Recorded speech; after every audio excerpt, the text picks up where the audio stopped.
Torah is really it's a deep Torah, and the Torah is about peace and love. And the Rebbe starts the Torah off with peace, and it seems like there's a big question. The Rebbe start over the Torah, that you have to search for peace. We don't want to search for peace. If you remember on Purim, when I was talking to Shimi, this is what I was saying. The Frieds, we want love.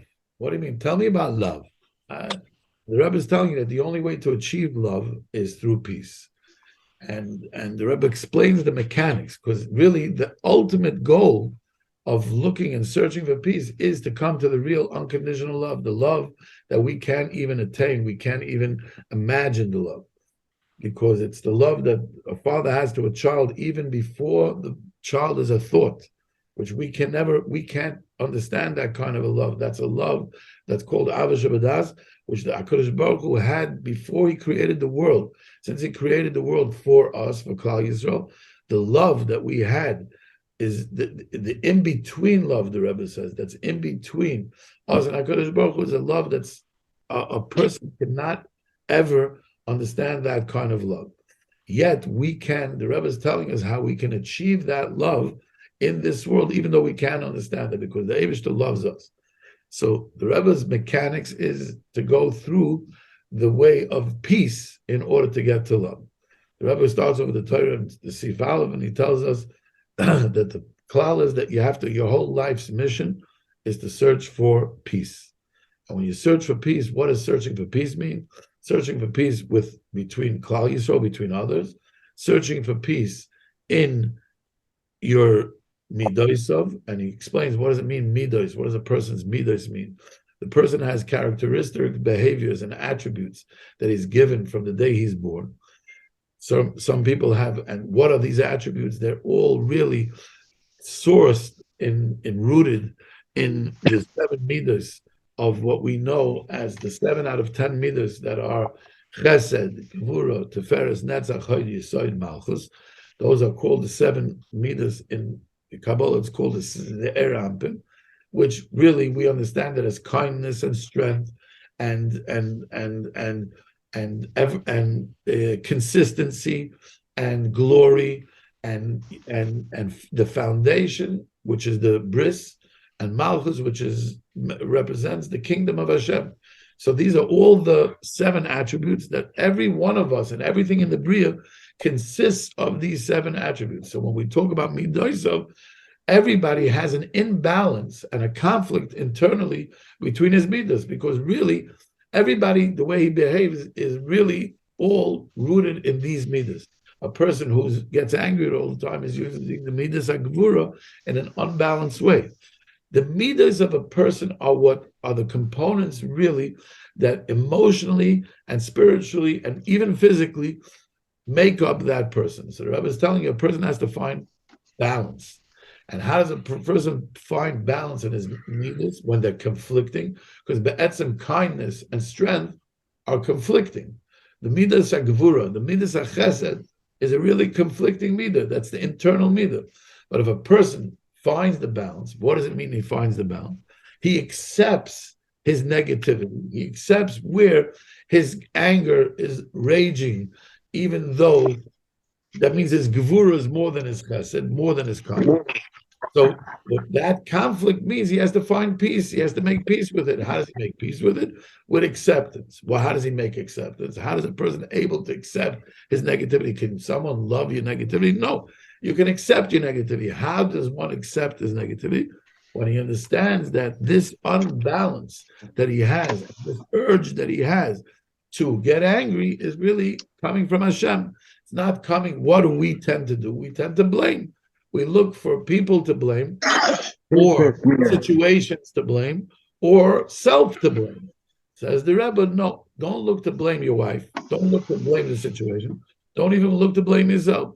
Look to find that this is not a blame.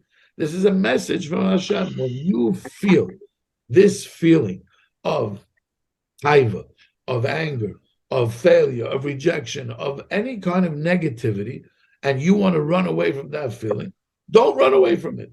Be kaifa liba ledata, be kfiyas hayetza means do kfiyas hayetza, which means even though I don't feel you, Hashem, in this place, but I know that you are here, and I know that you existed, and I'm koifer liba ledata, says the Rebbe. When a person does that, he's actually finding Hashem in his negativity, and what is going to happen is he's actually going to reveal the Oisis HaTorah, since the whole world was created with Oisis HaTorah, in every feeling, in every situation, and every single thing is coming from the Oisis HaTorah.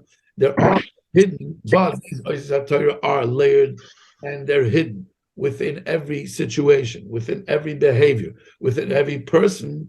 So if a person understands that everything that happens with him in his life, even though it seems like it's negative, it looks like it's aku, it looks like it's yimeira, it looks like it's darkness, but if he accepts the darkness and he knows that really this darkness is coming from Hashem, then that person is able to accept and make peace with the unbalance and the conflicts that a person goes. Says the Rebbe, understand that since the world was created with Oisis HaTorah, and the Torah is full of Tariag mitzvahs, and every mitzvah in the Torah has the love of Hashem, an estimated love of that, the way that the Eibishter wanted us to connect to Him, because the Eibishter is infinite and we're finite, and finite and infinite can't connect. So the Eibishter gave us the Torah, which is infinite but yet finite, because the Oisis HaTorah have a boundary, they have a form, and the form is finite, even though that form, that aleph, that base could be from the smallest, tiniest thing to the biggest thing in the world, but it still has a form, it still has a definition.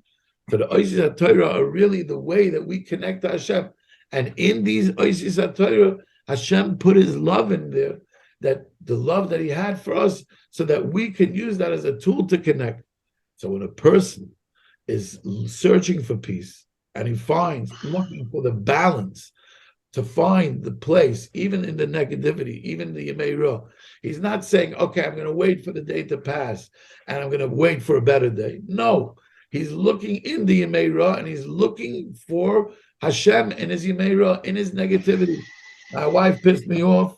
I'm going to understand it's not her. I'm not going to let her, it's rejection, it's failure. Instead of barking out at her, I'm going to accept that Hashem wants me to feel this feeling. And this, it's not because I'm really rejected, it's because that's the feeling I need to feel, and overcome that feeling and find Hashem in that feeling. Because that feeling, when I feel rejected, I'm saying, you're not here, God. It's my wife, it's my brother, it's my sister, it's whoever it is. Says the Rebbe, if you accept that it's really Hashem, what you're doing is you're koifer liba ledata. And since the midos and everything that's in is within your heart, and that's where your heart's telling you there is no Hashem, but your mind is telling you there is Hashem, and you're koifer liba ledata, you are actually revealing Oisis HaTorah. You're making a new Kabbalah HaTorah, and when you reveal these Oisis HaTorah, what are you really revealing? You're really revealing Hashem's love. So even though at the moment you're not feeling it, but if you do it, you're going to feel, not just you're going to feel love, you're going to feel the unconditional love of Hashem, which that is the next part, which we're going to talk about, which is the Abba Shebedas and the Abba Shebiyamim. And Yetz Hashem, tomorrow we're going to start talking about the Abba Shebedas and the Abba Shebiyamim. But that's a quick review of the first four seifim. You still feel that pain, but even when you're Hashem, you'll feel the pain, but tomorrow you won't. Tomorrow you're going to feel the victory. Not only will you feel the victory, you're going to be elevated. You're going to feel the victory of yesterday? Yes. But what about today? The new another one. Now you're getting a new one. That's it. And that's your avodah. That's why you always have to look for peace. Always look for Hashem in your negativity. It's a never-ending thing, but you will have good times also. That means, and over there, you also have to look for Hashem. You have to look that everything good that happens to you and everything bad that happens to you, which is it's all really good. It's just that in the bad, you can't see it. And even in the good, you don't see it. In the good, you also don't recognize it. But you have to recognize, you say, thank you, Hashem, but are you really, all of a sudden, you're there. And it's about you and about you and about you and about you. But if you understand that you're really looking at the good and in the bad to find the messages that Hashem is giving you in order for you to elevate yourself and to come to the what? You're searching for real love? you're searching for real love, of the love of Hashem, you have to give Hashem. You have to love Him. How do you love Him? What are you giving Him? That even when I don't see you, I'm accepting you, and I'm making peace, and I'm finding peace in the conflict and in the balance, in the unbalance. And that's really what the Rebbe is telling us. That this is the message of the Torah. The avoid of the Torah is that every time I'm feeling negativity, whether it's a situation, whether it's a feeling, or whether it's a person, I'm accepting that it's you, and I'm not getting angry. I know it's you giving me this feeling because you want to elevate me, because you want to give me more love. The reason why I'm fighting the feeling is because I don't feel love. But if I accept the feeling, I'm going to feel even more love. The reason, and when I don't, and I fight the feeling, I'm never going to feel loved. I'm always going to be searching for love. Says the Rebbe, don't search for love. Search for peace. Your mistake is, I want to be loved. No, I want to find balance and acceptance and peace in every situation, and every feeling, and every person. And when you go to that, you're going to feel what you really want to feel, which is feeling love. Because love is giving. And the only way to give is to stop waiting and expectation to feel. The way to give is when I don't feel, I'm going to do it anyway. Not just when I feel. This is about this Hashem. We serve Hashem when we feel love. We don't feel love, we don't serve Hashem. No, it's not about your feelings. If you start accepting the negative feelings, you're going to find Hashem and find the love of Hashem.